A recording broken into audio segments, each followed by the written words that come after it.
সুপ্রভাত। আজ 7ই মার্চ। আশা করি সবাই ভালো আছেন, ঠাকুরের আশীর্বাদ ধন্য আছেন।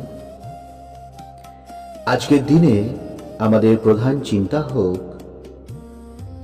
আমাদের প্রথম কর্তব্য শ্রী ভগবানের প্রতি। আজকের দিনের জন্য উপদেশ: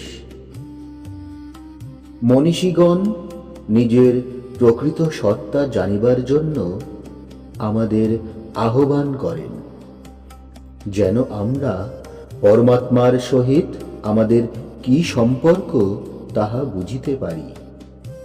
সাধু জীবন অভ্যেস করিলে এই জ্ঞান আসে।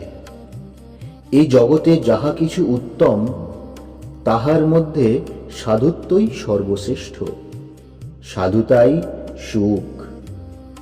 যে যত শুদ্ধ সত্য, সেই তত সুখী।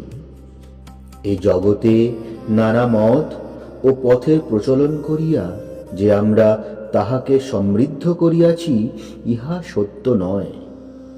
সাধু জীবনের মধ্যেই ধর্মের যথার্থ শক্তি রহিয়াছে।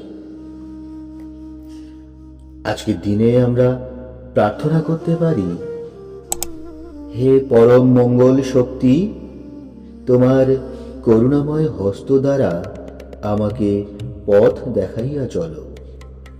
আমি যেন সকল সময়ে সাধু জীবনের পথে চলিতে পারি। সর্বদা আমি যেন শুদ্ধ চিন্তাই করি এবং পূর্ণ বাক্য উচ্চারণ করি।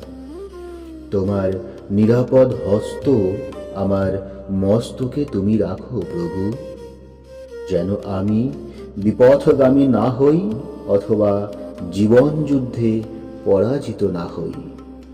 প্রণাম। জয়তু শ্রীরামকৃষ্ণ।